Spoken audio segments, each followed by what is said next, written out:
The alarm on Meridian Reach did not sound like a warning. It sounded like the end of something. Olivia Marsh felt the floor shake before she heard the first blast echo across the colony dome. She dropped the crate she was carrying and looked up through the reinforced glass ceiling at 3 unfamiliar ships cutting through the orange sky. They were long, jointed, and moved with an unnatural stillness, like insects deciding whether to strike. "Everyone to the shelters now," she shouted, though her voice barely carried over the second impact. Dust rained down from the support beams. Children were pulled by their wrists across the courtyard. An elderly man named Henry Lang stumbled, and a teenager named Grace Whitfield hauled him up without stopping to think. Nobody on Meridian Reach had ever seen a Krell warship before. Nobody needed an introduction to understand what they meant.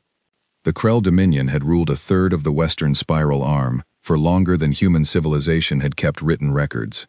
Other species spoke of them in careful tones, the way old sailors once spoke of storms that swallowed ships whole. The Krell did not ask for territory. They simply arrived, made their intentions clear through force, and waited for the resistance to end. It always did. Every species the Assembly had on record had eventually accepted Krell terms, because resisting the Dominion cost more than any world could afford to pay. Meridian Reach was a small human colony, barely 4 years old, built on a quiet mineral-rich planet at the edge of surveyed space. It had no military value. It had no fleet. It had families, greenhouses, a school, and just enough defense turrets to handle pirates, not an empire. The Krell had not come for war. They had come to send a message to a species too young to matter yet. A quick strike, a show of dominance, and a demand for tribute. That was the pattern. It always worked.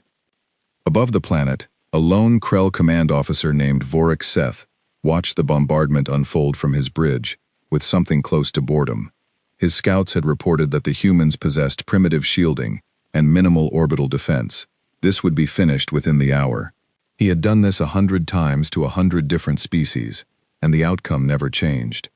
What Vorik did not know, and what the Galactic Assembly did not yet understand, was that humanity did not measure a threat by the size of the ships sent against it.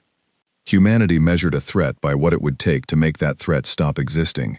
On the surface, Daniel Cole was already moving. He was the colony's only defense coordinator, a man who had spent more time repairing water filtration units than thinking about combat. But he had trained for this, because every human colony charter required it, no matter how unlikely an attack seemed. He keyed the emergency channel that connected Meridian Reach to Earth Defense Command, 6 light-years away, and he did something the Krell had never seen a young species do. He did not ask for help.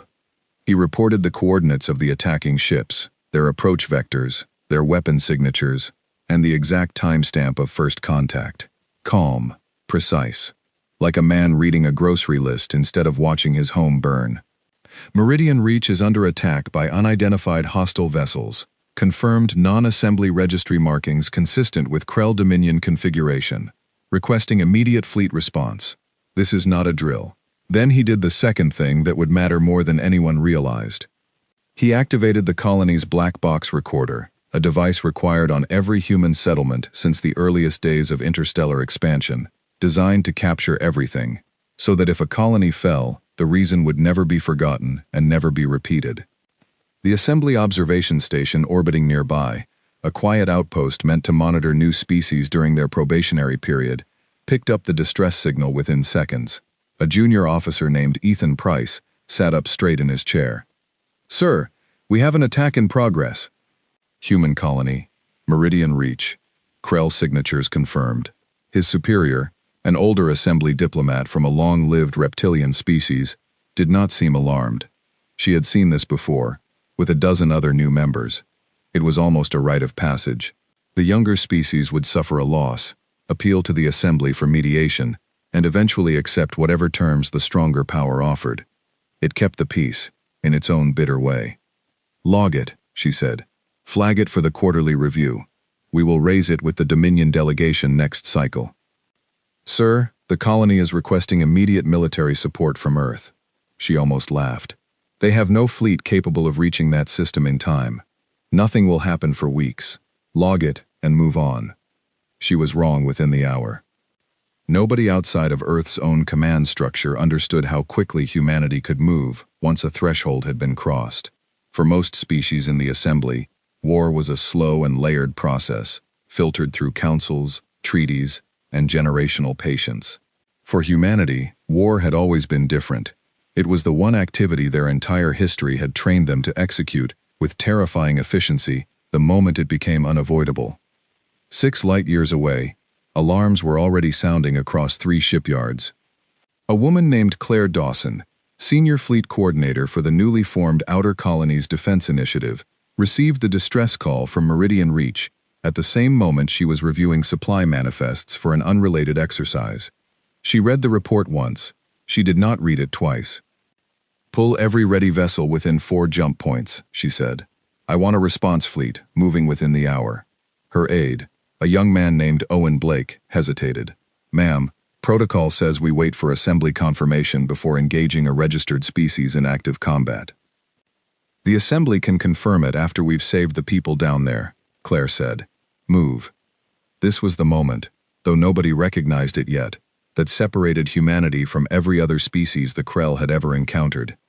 Other civilizations waited for permission. Humans asked for forgiveness later, if they asked at all. Back on Meridian Reach, the bombardment continued, but something unexpected began to happen.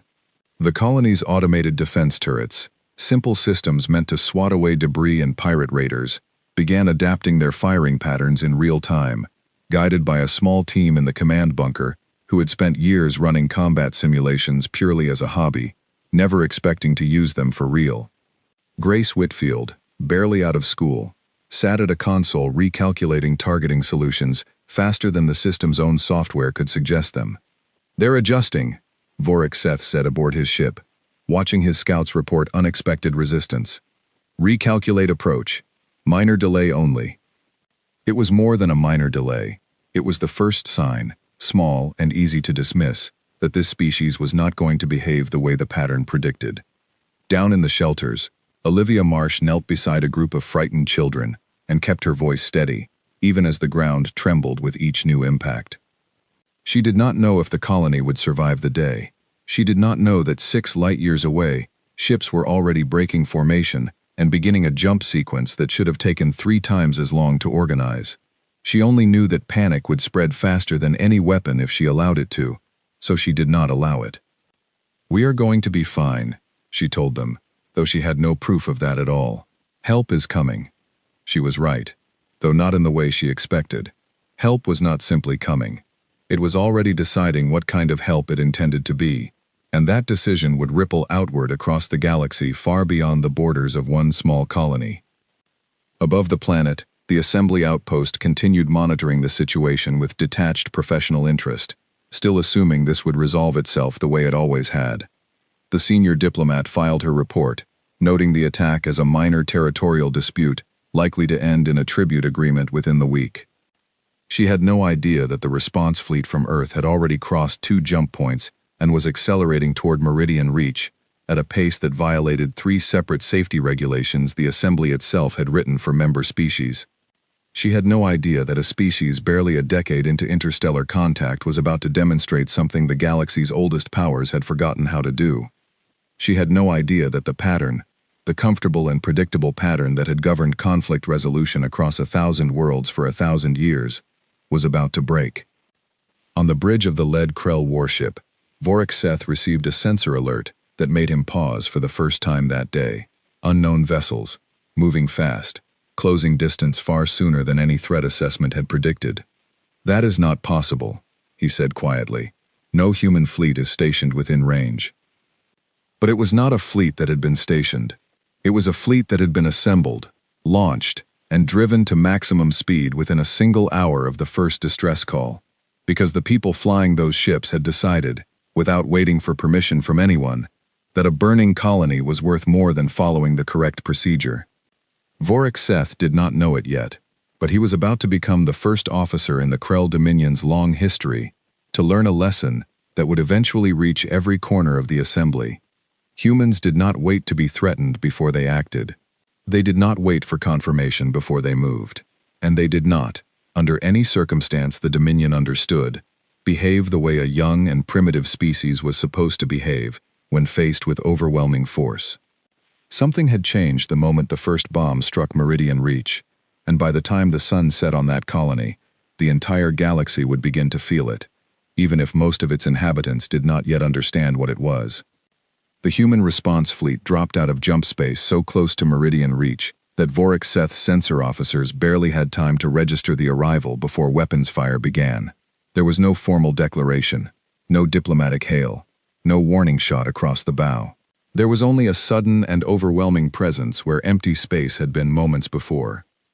Claire Dawson stood on the bridge of the lead vessel, a mid-sized cruiser named the Horizon Veil, watching the tactical display fill with hostile contacts. She had 11 ships.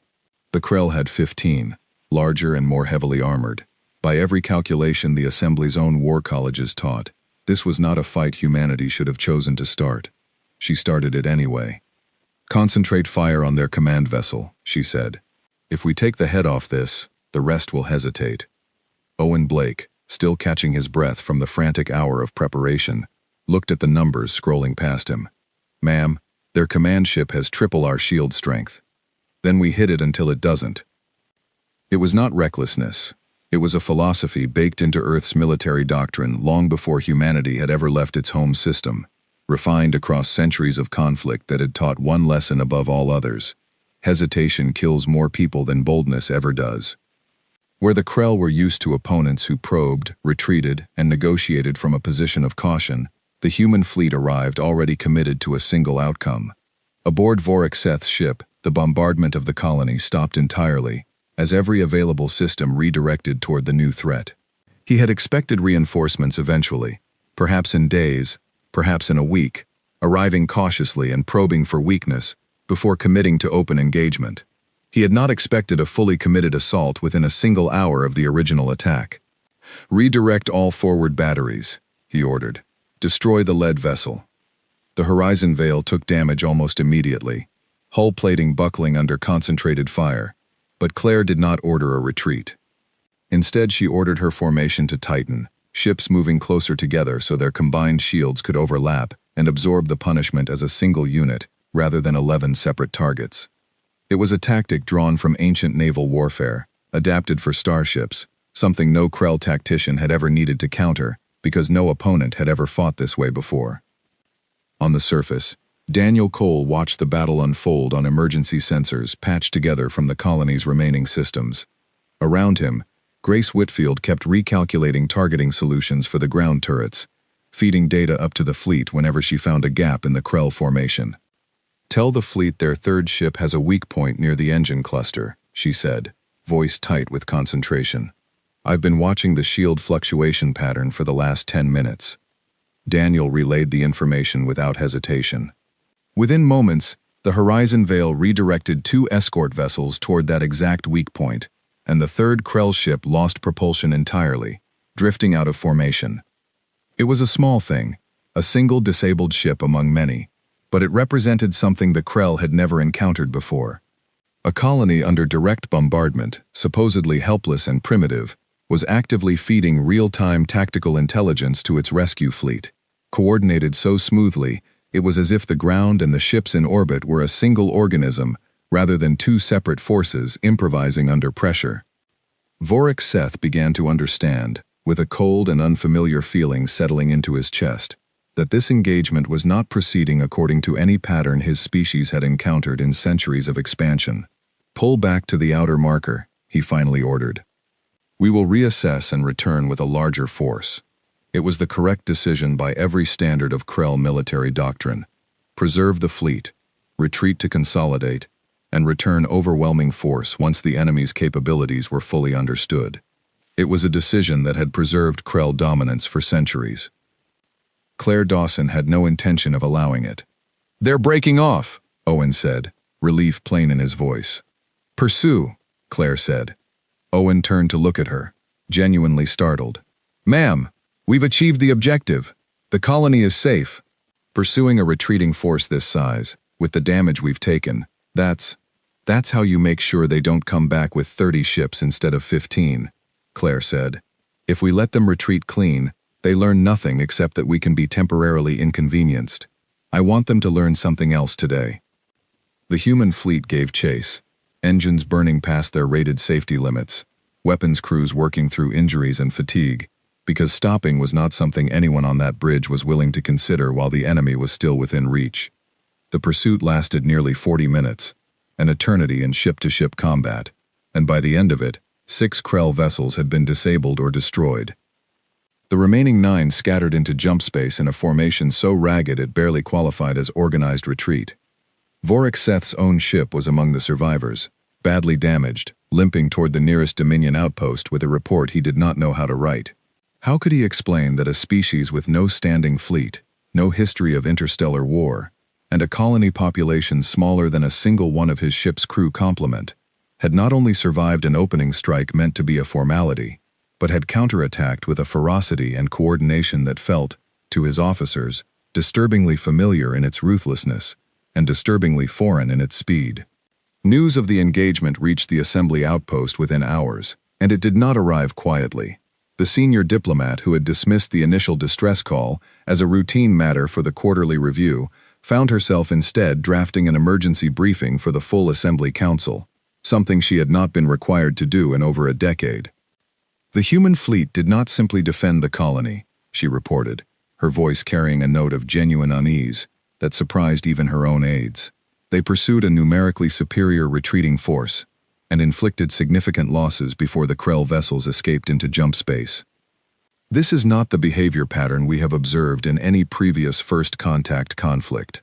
Across the Assembly's many member worlds, the reaction to this report varied, but a common thread ran through nearly all of it.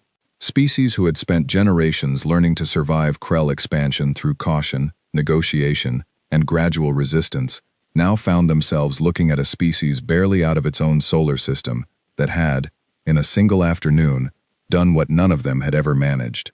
It had made the Krell retreat with genuine losses rather than simply absorbing a strike and requesting terms.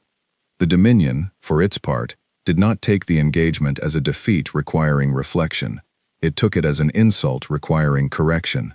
Within the Krell command structure, a species that struck harder than expected was not a species to be respected. It was a species to be crushed more thoroughly the next time, before its example could inspire other assembly members to abandon their carefully maintained patience. A formal request for assembly-mediated peace talks was issued within a week, not because the Dominion wanted peace, but because Krell doctrine required a diplomatic pause before mounting a larger retaliatory campaign, a chance to gather intelligence, and present a controlled appearance of restraint to the wider assembly, while quietly preparing overwhelming force. Earth accepted the invitation to talks with unexpected speed, which the Dominion diplomats interpreted, incorrectly, as a sign of anxiety. The meeting took place aboard a neutral assembly vessel, stationed at a designated diplomatic waypoint, a massive station built specifically for negotiations between species who did not trust each other enough to meet on either side's territory. Delegates from a dozen civilizations attended as observers, curious to see how this newly aggressive young species would handle formal diplomacy after such a violent opening exchange. Human delegate Nathan Wells arrived without an entourage, without a show of force, and without the nervous energy the assembled observers expected from a representative of a species so recently blooded in open conflict.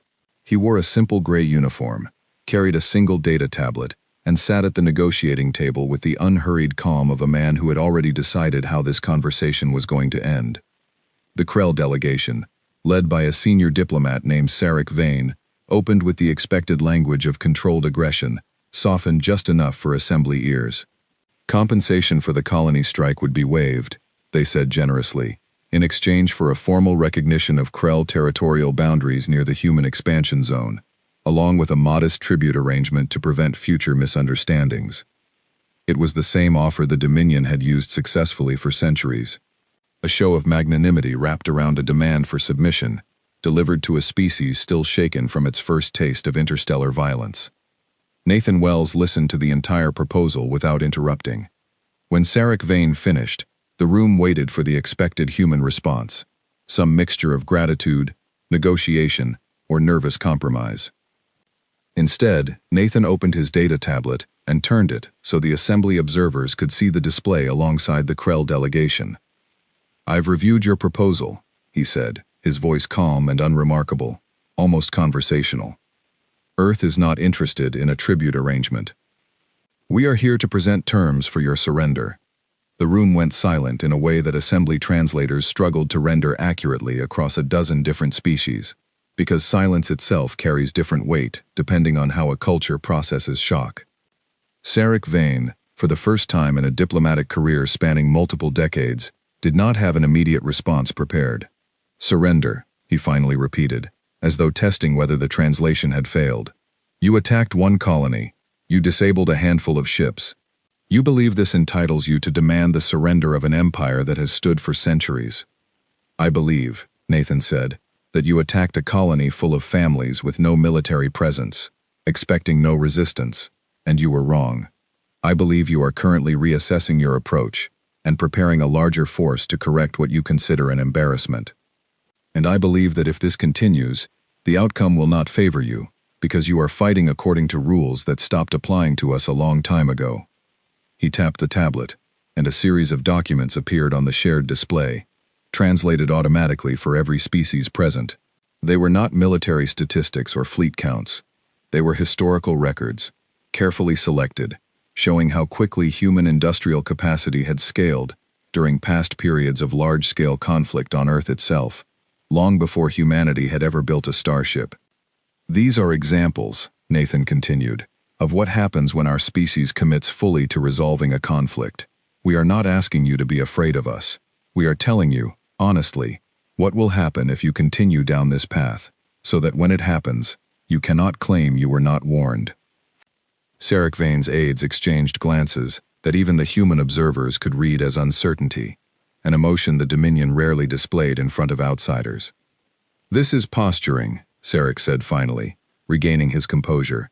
"A young species inflating its own importance after a single fortunate engagement." "Then decline the terms," Nathan said, closing the tablet. "We're not attached to the outcome either way." The talks ended without agreement, exactly as the Dominion had expected when they requested them, but not in the manner they had planned. They had come seeking a controlled pause to prepare their next move. Instead, they left having been offered terms of surrender by a species they still considered primitive, an offer so far outside the expected pattern that several assembly observers requested formal transcripts to study later, uncertain whether they had just witnessed extraordinary confidence or extraordinary miscalculation. Nathan Wells returned to the human delegation's shuttle without any visible reaction to how the meeting had unfolded. Waiting for him aboard the ship was a secure transmission from Earth Defense Command, confirming that full mobilization orders had already been issued hours before the talks even began. Earth had never expected the Dominion to accept peace. The meeting had never been about achieving surrender at the table. It had been about establishing, clearly and on record, in front of the entire assembly, that humanity had offered a peaceful resolution and been refused. Everything that happened next would be framed, in the eyes of every watching civilization, as a war the Krell Dominion had chosen, not one that Earth had provoked. Across the Assembly's member worlds, the recording of that meeting spread quickly, and reactions split sharply along old and familiar lines. Some species dismissed it as reckless bravado from a civilization that did not yet understand the true scale of the power it had challenged. Others, particularly those who had suffered quietly under Dominion pressure for generations, without ever finding the will to resist, watched the recording with something closer to disbelief, mixed with cautious hope. On Meridian Reach, repairs continued under a strange new atmosphere, one no longer defined purely by fear. Olivia Marsh stood at the edge of the colony's damaged dome, watching engineers reinforce the structure with salvaged materials, and listened as Daniel Cole read aloud the summary of the failed peace talks over the colony's public channel. "They offered surrender terms," Grace Whitfield said, half laughing in disbelief, as she worked alongside the repair crew, "to an empire, after one battle. They didn't offer it because they think it's over," Daniel said quietly, watching the sky, where the Krell ships had once loomed. "They offered it because they already know how this ends, and they wanted it on record that we tried to end it the easy way first."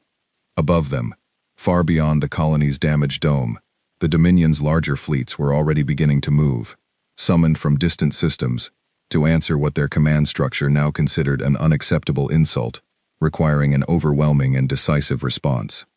The galaxy, for the first time in longer than most of its inhabitants could remember, was about to watch a war unfold that did not follow any of the old, familiar rules. 3 weeks after the failed peace talks, the Krell Dominion returned to human space with a force large enough to erase every trace of Earth's presence from the star charts.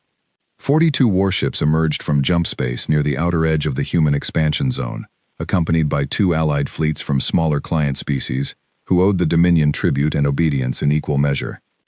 Sarek Vane had insisted on personally overseeing the campaign this time, unwilling to let another junior officer's miscalculation embarrass the Dominion a second time in front of the watching assembly. His orders were simple and absolute. Locate the human home system, neutralize its defensive capability, and force an unconditional surrender that would erase any memory of the earlier humiliation. What Sarek Vane did not fully understand, despite reviewing every scrap of intelligence his analysts could gather, was that humanity had spent the 3 weeks since the failed talks doing something no species in recorded assembly history had ever managed at this pace. They had prepared for total war. Earth's shipyards, scattered across a dozen systems, had shifted to around-the-clock production the moment Nathan Wells's shuttle returned from the negotiation table with news of the Dominion's refusal. Civilian industry converted almost overnight. Factories that had produced agricultural equipment the week before were now producing hull plating. Engineers who specialized in mining operations were reassigned to weapons calibration. It was not a smooth transition, and it was not without cost, but it happened with a speed that stunned assembly economists who studied the reports afterward, unable to reconcile human industrial figures with anything in their own historical models. Claire Dawson, promoted to full fleet command in the wake of the Meridian Reach engagement, stood before a war room filled with strategists, drawn from every branch of Earth's defense structure. Among them was a woman named Laura Bennett, a military historian who had spent most of her career studying conflicts that predated space travel entirely, brought in specifically because her expertise in old-world total war doctrine had become suddenly, urgently relevant. "They're going to come in one large, overwhelming wave," Laura said, pointing to the projected star map. "It's Dominion doctrine. Concentrate force. Break the opponent's capacity to resist in a single decisive engagement. Then dictate terms from a position of total superiority." It's worked for them for centuries, because nobody has ever had the industrial base or the will to absorb the first blow and hit back harder. "So we don't let them land the first blow where they expect to," Claire said. Laura nodded. "We spread our defense wide enough that no single strike can cripple us. But we keep our main strike force concentrated and hidden until they've committed. Every empire that has ever collapsed quickly did so because it overextended chasing a decisive victory that never came. We make sure it never comes." It was a strategy drawn not from any single military tradition, but from centuries of accumulated human conflict, tactics that had been refined, discarded, rediscovered, and refined again across a history soaked in more war than most assembly species could imagine enduring, without collapsing entirely.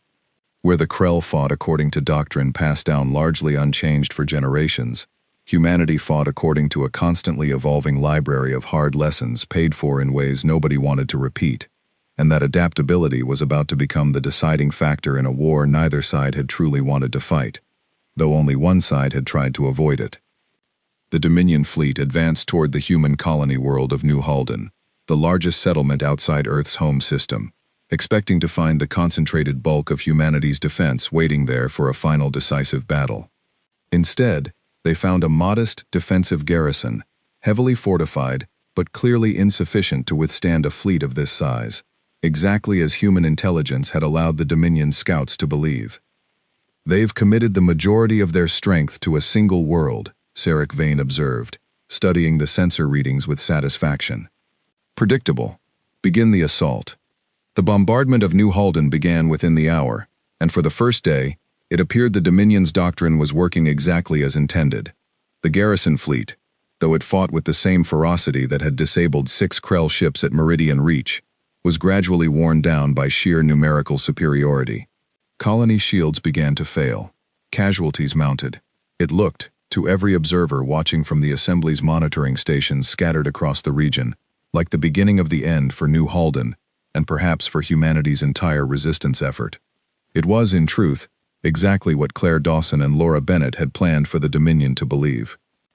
On the second day of the siege, as Sarek Vane prepared to commit his remaining reserve forces to finish the garrison and claim New Halden as a demonstration of Dominion supremacy, sensors across 3 neighboring systems detected a massive jump signature forming behind his fleet's supply lines, far outside the defensive perimeter he had established around the besieged colony.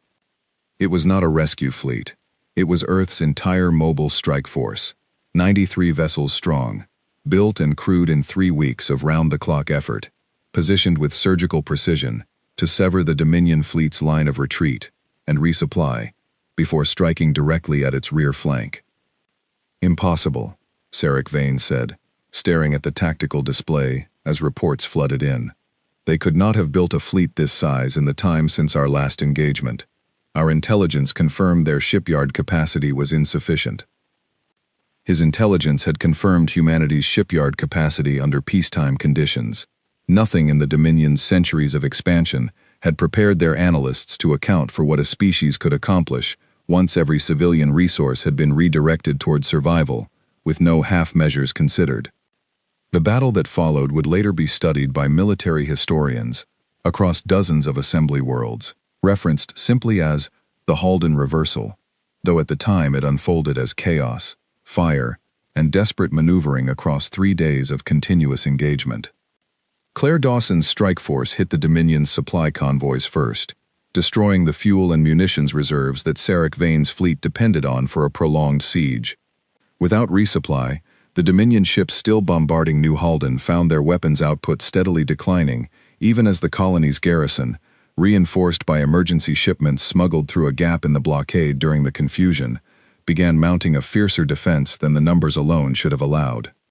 Sarek Vane, recognizing the trap closing around his fleet, made the decision that Dominion doctrine demanded in the face of a collapsing supply line. He ordered a full withdrawal, intending to regroup at a secure staging point and return with a corrected strategy once the true scale of human industrial capacity had been properly assessed.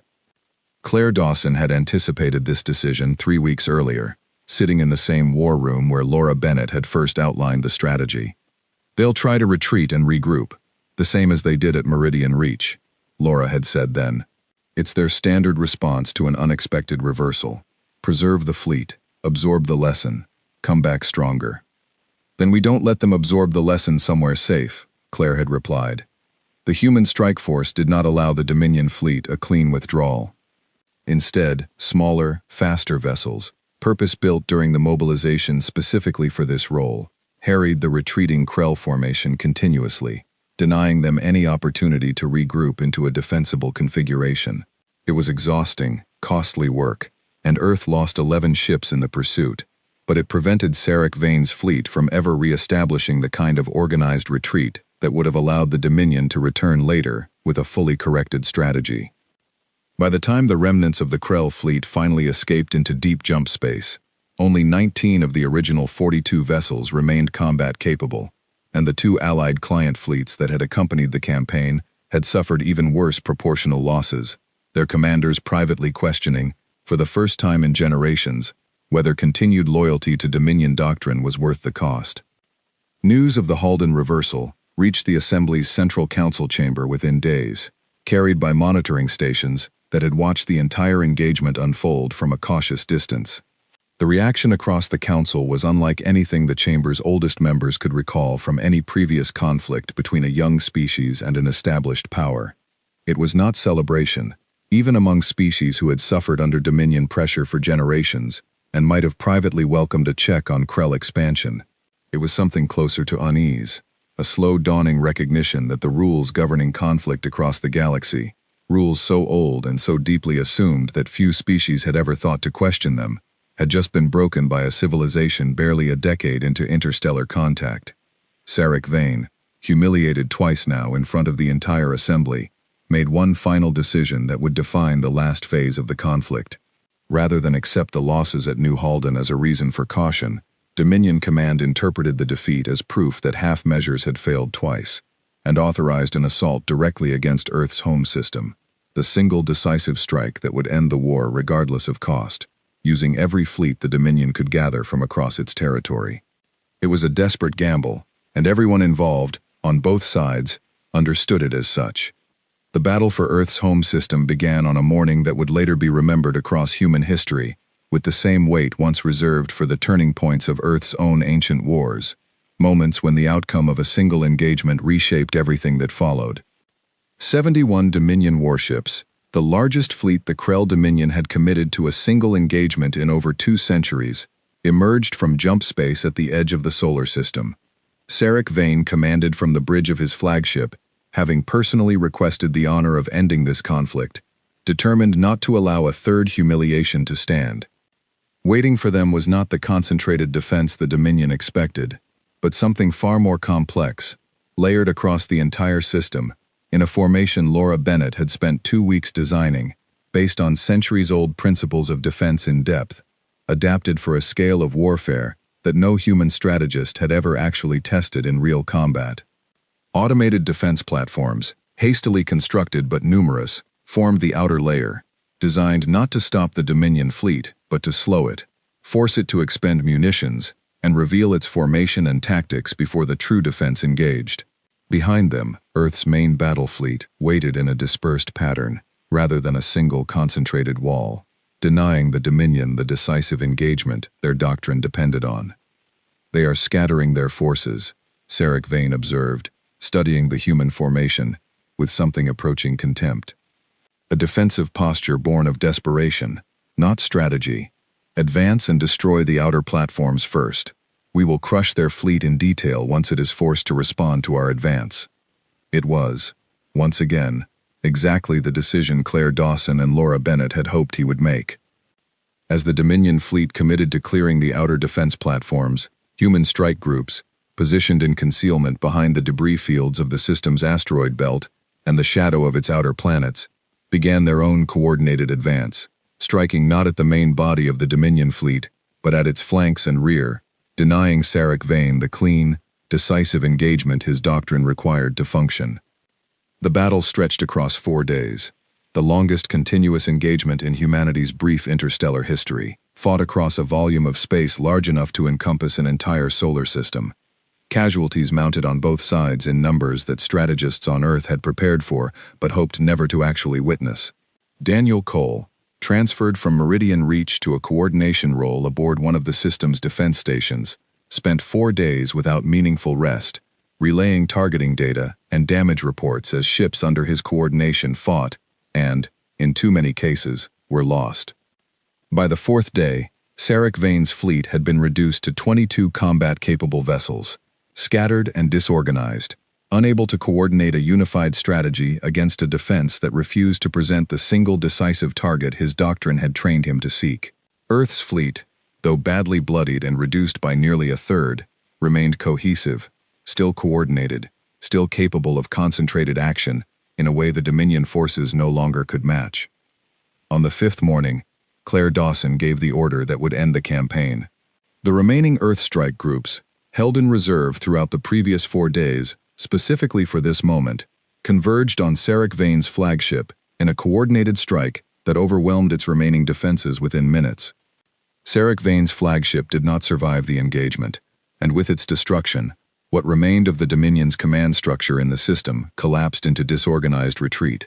The surviving Krell vessels scattered into jump space in every available direction, no longer capable of coordinated withdrawal, let alone continued assault. The war that the Krell Dominion had expected to conclude within weeks, a routine correction of an insulted empire's wounded pride, had instead ended with the near-total destruction of their primary invasion fleet, the death of their senior military commander, and the loss of their 2 client fleets, who quietly began withdrawing their support from Dominion campaigns the moment word of the defeat reached their own territories. Across the Assembly's member worlds, the news spread with a speed that matched the astonishment it generated. A species less than a decade into interstellar contact, with no history of dealing with an empire the size and reach of the Krell Dominion, had not simply survived an existential military threat. It had ended it, decisively, in a campaign that left the Assembly's oldest and most cautious diplomatic minds struggling to understand what they had just witnessed. On Earth, there was no celebration in the way some observers expected. Claire Dawson stood on the bridge of her flagship, surveying the wreckage scattered across the system, and felt none of the triumph that ancient stories of victory had always promised. She felt only the tired, hollow relief of someone who had done what was necessary, and now had to begin counting what it had cost. "Send the stand-down order to all remaining fleets," she said quietly, "and someone get command wells on a secure channel. We need to talk about what happens next, because I have a feeling this isn't over. Not really. We just made ourselves a lot more interesting to a lot of people who were watching." She was right, though even she could not yet fully appreciate how deeply the events of the past 5 weeks were about to reshape the way an entire galaxy understood the small, quiet, determined species that had just, against every expectation, finished a war that an ancient empire had never truly wanted to fight to its actual conclusion. The Assembly Council Chamber had not convened an emergency session in over 40 years, not since a border dispute between 2 founding member species had nearly collapsed the entire alliance. The Chamber's massive circular hall, built to accommodate delegates from over 60 species with wildly different physical needs, filled faster than any of its senior staff could remember, delegates arriving in person rather than sending representatives, because everyone understood that what had happened in human space over the past 5 weeks demanded more than a routine briefing. At the center of the chamber, seated in a reinforced containment chair designed for species requiring specific atmospheric conditions, was a Krell survivor named Torek Ash, one of the few surviving officers rescued from the wreckage of Sarek Vane's flagship. He had agreed to testify before the Assembly, not out of any loyalty to the institution, but because the Dominion's own command structure, shaken and fractured by the scale of the defeat, had not yet decided how to explain what had happened to their own people, let alone to the rest of the galaxy. The presiding delegate, an ancient and deliberate being from a long-lived crystalline species known simply by the honorific Chorus, opened the session with a formality that did little to hide the tension running through the chamber. "We are gathered to understand the nature of the conflict recently concluded between the Krell Dominion and the human species known as Earth," Chorus said, voice resonating through the chamber's translation systems in a tone that carried across every language present. "Officer Ash has agreed to provide testimony regarding his direct experience of this engagement. The Assembly asks that all delegates withhold judgment until the full account has been heard." Torek Ash did not look like a defeated soldier in the way the assembled delegates expected. He looked hollowed out, the way a structure looks after a fire has passed through it, still standing but fundamentally changed in ways not immediately visible from the outside. "I have served the Dominion for 31 years, he began, his translated voice flat and careful. "I have participated in 11 military campaigns against species resisting Dominion expansion. I understand the patterns of war better than almost anyone in this chamber. What happened in human space does not fit any pattern I have ever encountered, and I do not believe it fits any pattern this Assembly has encountered either." A murmur passed through the delegates, quickly silenced by Chorus's raised gesture. "Continue," Chorus said. "When we first struck the human colony at Meridian Reach, we expected the standard response. A period of shock, an appeal to this Assembly for mediation, eventually an agreement to Dominion terms, once the futility of resistance became clear. This is what has happened with every species we have encountered in the past 2 centuries, without exception. Instead," Torek continued, "the humans responded within a single hour with a fully committed counterattack, launched before any Assembly mediation could even be requested. They did not wait for permission. They did not wait for confirmation of the threat's severity.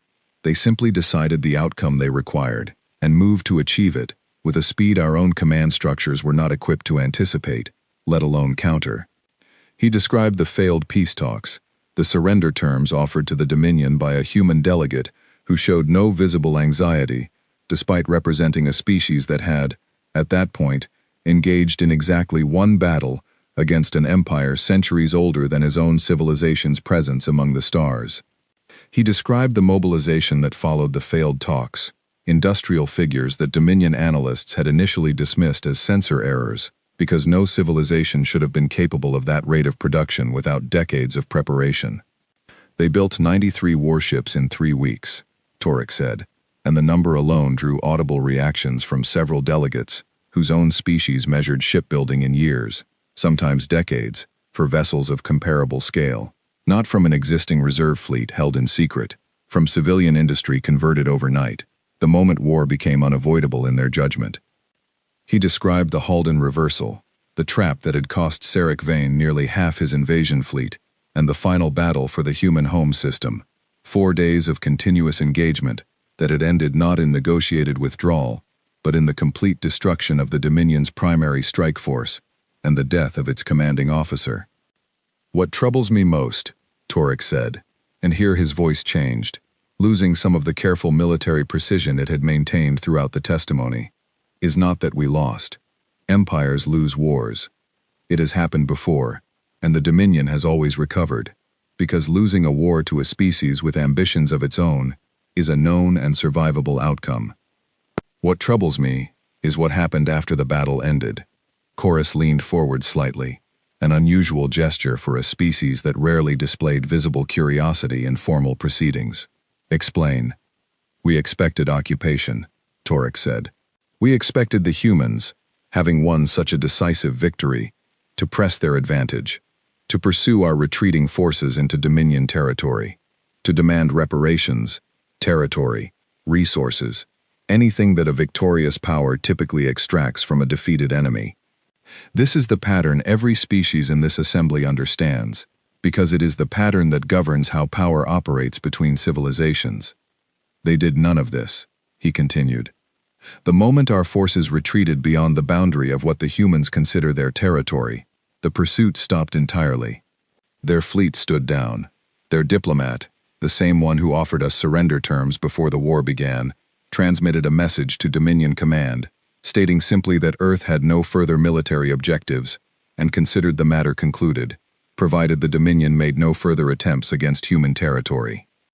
The chamber fell into a silence that stretched longer than protocol typically allowed, delegates from dozens of species processing information that did not fit comfortably into any existing framework for understanding interstellar conflict.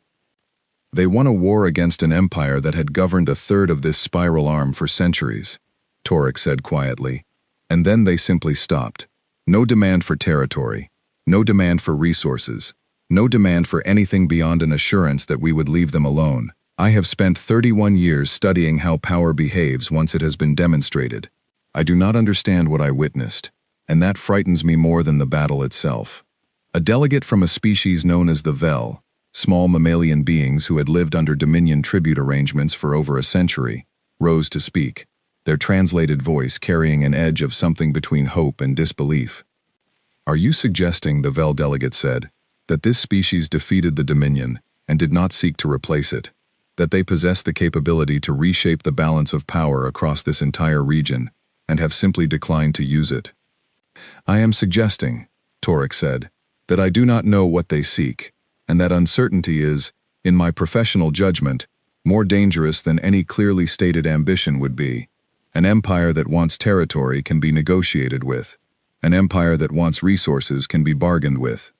A species that fights only to end a threat and then withdraws, wanting nothing further, cannot be predicted using any framework this assembly has ever developed." Chorus allowed the chamber to absorb this before speaking again. "Do you believe the human species intends further conflict with the Dominion, or with any other assembly member?" Torek considered the question carefully before answering. "I do not believe they intend conflict at all, under ordinary circumstances, but I believe, based on everything I witnessed, that if any species chooses to threaten them, the way the Dominion did, the response will not be negotiation, and it will not be gradual. It will be total, swift, and it will end the moment the threat has been removed, with no further ambition attached to the victory. I do not know if that makes them the most dangerous power in this assembly, or the least, and I have spent every day since the battle trying to decide which." The testimony continued for several more hours, delegates from across the assembly asking increasingly detailed questions about human tactics, industrial capacity, and decision-making structures. But the core revelation that would dominate discussion across the Assembly's member worlds for months afterward had already been delivered. Humanity had defeated one of the galaxy's oldest and most feared powers, not through patient diplomacy, not through gradual resistance, and not through alliance with other species seeking to check Dominion expansion, but through a single, overwhelming, self-contained response that began and ended entirely on humanity's own terms.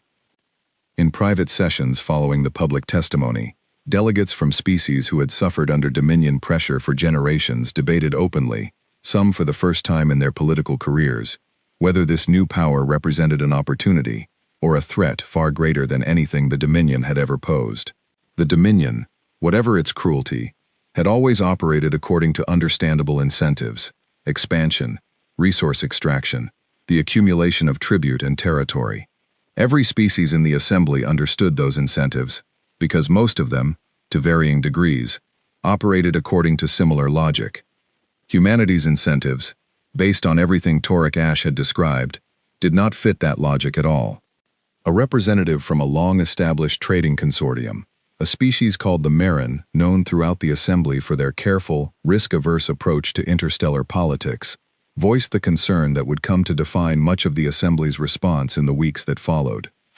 "We have spent generations learning to manage the Dominion," the Marin delegate said during a closed session, attended by senior representatives from 23 member species. "We understood their appetite for expansion, and we built our diplomatic and economic strategies around accommodating it, while minimizing our own losses. We do not understand humanity's appetite for anything. A power that wants nothing beyond its own safety is not a power we know how to negotiate with, because negotiation requires understanding what the other party actually values enough to bargain over." Chorus, presiding over the closed session with the same measured patience that had defined the public testimony, offered the observation that would eventually be recorded in the Assembly's official archives as the defining statement of the entire crisis. "Perhaps," Chorus said, "we have spent so long managing empires that sought to take from us that we have forgotten how to recognize a power that asks for nothing at all. That unfamiliarity is not evidence of danger, but I understand why so many in this chamber are treating it as such." The session adjourned without any formal resolution, no treaty proposed, no unified assembly position agreed upon regarding how to approach humanity going forward. What emerged instead, quietly and without formal announcement, was a shift in how dozens of species across the assembly began reclassifying Earth in their own internal intelligence assessments, moving the young species from a category reserved for developing civilizations requiring guidance and protection into a category few had ever needed to use before, reserved for powers whose capabilities were fully understood, but whose intentions remained, by their own admission, genuinely unknown. It was not fear in the way fear had governed relationships with the Dominion for centuries. It was something quieter and, in its own way, more unsettling, a recognition among the galaxy's oldest civilizations that a new kind of power had entered their world, one that did not seek to rule, did not seek to conquer, and yet had proven itself capable of ending, decisively and permanently, any threat directed against it. Across the Assembly's member worlds, a single question began to circulate in diplomatic corridors, academic institutions, and private conversations among leaders who had spent their entire careers learning to manage the ambitions of others. If humanity did not want territory, did not want tribute, and did not want conquest, what exactly did it want? And what would happen to any civilization foolish enough to threaten the one thing it seemed to want above all else, which was simply to be left alone? 6 months after the destruction of Sarek Vane's fleet, Nathan Wells returned to the Assembly's Central Council chamber, this time not to deliver terms in the middle of a crisis, but to answer questions in a formal session that dozens of member species had specifically requested, eager to understand a power they had spent half a year trying and failing to categorize.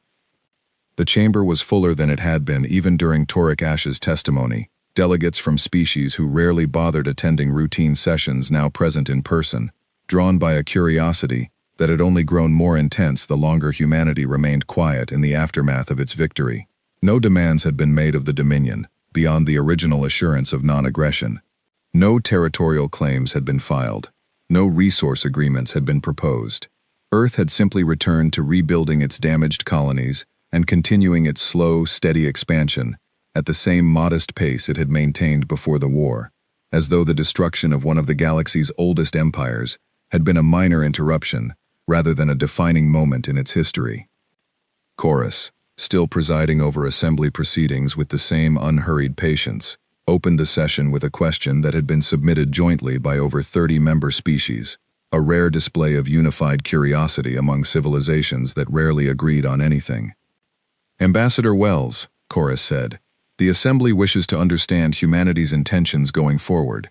You possess demonstrated capability to project military force with a speed and decisiveness this Council has not previously observed in any species, young or established. Many members wish to know what Earth intends to do with that capability. Nathan Wells, dressed in the same simple gray uniform he had worn to the failed peace talks nearly 7 months earlier, considered the question with the same unhurried calm that had unsettled Sarek Vane's delegation before the war began. We intend to keep doing what we were doing before the Dominion attacked one of our colonies, he said, building homes, raising families, expanding carefully into unclaimed space. We have no interest in territory beyond what we already occupy, and we have no interest in resources beyond what sustains our own people. I understand that may be difficult to accept from a species that just demonstrated the ability to destroy an empire's primary invasion fleet in under 6 weeks, but our capability and our intentions are not the same thing, and I'd ask this council to judge us on our actions rather than our potential. A delegate from the Marin Trading Consortium, still visibly uneasy despite the months that had passed since the war's conclusion, pressed further. With respect, Ambassador, every civilization that has ever possessed overwhelming military capability has eventually found a use for it beyond simple defense. Why should this assembly believe humanity will be the exception to a pattern this old and this consistent? Nathan did not answer immediately, taking a moment that felt, to the assembled delegates, less like hesitation and more like genuine consideration of a fair question. Because using that capability costs us something every civilization in this room understands, he finally said. It costs lives. It costs resources we could spend building instead of destroying. It costs years we could spend growing instead of fighting. We did not build our fleet because we wanted an empire. We built it in 3 weeks because our people were dying, and nothing else would stop it fast enough. Once the threat was gone, so was the reason. I'm not asking you to trust that we'll never fight again. I'm telling you we will fight exactly as hard and exactly as fast as we need to, and not one measure further, because that's the only version of war our history has ever taught us is worth the cost. The answer did little to fully resolve the unease that had settled over much of the assembly in the months since the war, but it offered something that had been largely absent from the discussion until that point, a clear and consistent explanation that, whether or not every delegate chose to believe it, at least fit the pattern of behavior humanity had actually demonstrated across the entire conflict. In the private conversations that followed the formal session, held in smaller chambers away from the full council, a quieter and more practical shift began taking place across the Assembly's diplomatic community. Species who had spent generations paying tribute to the Dominion, adjusting their economies and their ambitions around the reality of Krell power, began cautiously exploring what a relationship with this new, self-contained human power might actually look like. A representative from the Vel, the small mammalian species who had lived under Dominion arrangements for over a century, approached Nathan Wells directly during a reception following the session, her translated voice carrying a mixture of hope and lingering caution. For the first time in longer than I have been alive, she said, my people are having a conversation about what we want our future to look like, rather than what the Dominion will allow it to be. I do not know yet whether that is because of what your species has done, or in spite of it. But I find I am no longer entirely afraid to ask the question. Nathan offered no grand promises in response, no sweeping vision of galactic partnership or protection, only the same measured honesty that had defined every human statement throughout the conflict. We're not here to replace what the Dominion was to your people. We're not interested in being anyone's empire, but we're not going anywhere either, and if you ever need someone to simply stand beside you while you figure out what you actually want, we'll be here. It was not the answer every delegate in the assembly wanted to hear. Some species, particularly those who had built their entire diplomatic strategy around the predictable, manageable ambition of the Dominion, found humanity's apparent lack of imperial appetite more destabilizing than reassuring, a variable in the galaxy's balance of power that refused to behave according to any model their analysts could construct. Meetings continued for months across dozens of assembly institutions. Papers were written, theories proposed and discarded, each attempting to explain what kind of power had truly emerged from the small, quiet human colonies at the edge of surveyed space. On Meridian Reach, life had settled back into something resembling its original rhythm, though the colony bore permanent scars from the attack that had started everything. Olivia Marsh, now serving as the colony's civilian administrator, stood at the edge of the rebuilt dome one evening, watching the sky where Krell warships had once loomed, now empty and quiet. Grace Whitfield, no longer the frightened teenager who had recalculated targeting solutions during the initial attack, had been formally recruited into Earth's expanding defense coordination program. Her natural aptitude for real-time tactical analysis, recognized and cultivated in the months following the war. She stood beside Olivia that evening, watching the same empty sky. "Do you think they'll come back?" Grace asked. "The Krell? Or someone like them?" "Someone probably will, eventually," Olivia said. "That's just how it works out here. But I don't think we have to be afraid of what happens if they do. Not anymore." Daniel Cole, who had been offered a promotion to a senior command position after his performance during the initial attack, had instead chosen to remain on Meridian Reach as the colony's permanent defense coordinator, turning down a role that would have taken him to Earth's central command structure in favor of staying with the community he had helped protect. "I keep thinking about that meeting," he said, joining Olivia and Grace at the edge of the dome, the one where Wells offered them surrender terms before we'd even fought a real battle. Everyone thought it was arrogance. "Wasn't it?" Grace asked. "No," Daniel said, shaking his head slowly. "It was honesty. He told them exactly what would happen if they didn't stop, and they didn't believe him, because nobody in this galaxy has ever met a species that says exactly what it means and then does exactly what it says. I think that's what actually scared the Assembly, more than the battles themselves. Not that we won, that we told everyone we were going to, calmly, before it even started, and then we did precisely that and nothing more." Far across the galaxy, in the Assembly's central archives, Chorus reviewed the final compiled report on the human Dominion conflict, a document that would be studied by diplomatic institutions across dozens of species for generations to come. The report's conclusions were careful, measured, and ultimately uncertain in a way that reflected the genuine difficulty the Assembly's finest analysts had faced trying to categorize what they had witnessed. Humanity did not seek empire. It did not seek conquest. It possessed capabilities that could have reshaped the balance of power across an entire region of the galaxy, and it had chosen, deliberately and consistently, not to use those capabilities beyond the narrow scope of its own defense. By every traditional measure the Assembly used to evaluate emerging powers, this should have made humanity the least concerning new member species the Council had encountered in generations. Instead, across dozens of species and hundreds of individual diplomats, academics and military strategists, a quiet and persistent unease remained, one that Chorus captured in the report's closing assessment, with a precision that would be quoted in Assembly discussions for years afterward. "We have spent centuries learning to manage powers that want something from us," the report read. "We understand ambition. We understand appetite.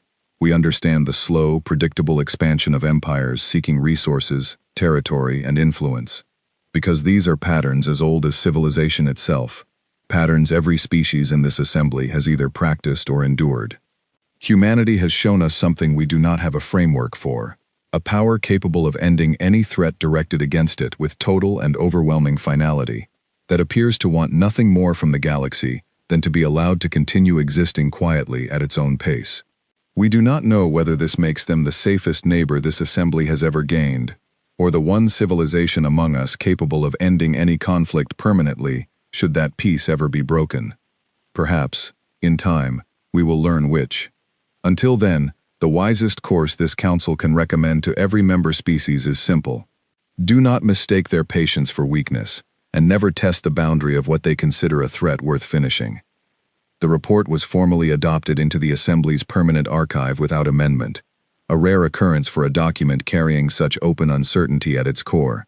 Across the galaxy's oldest and most established civilizations, a quiet consensus began to form in the months that followed, one that would shape Assembly diplomacy for generations, though it was rarely spoken aloud in any formal setting.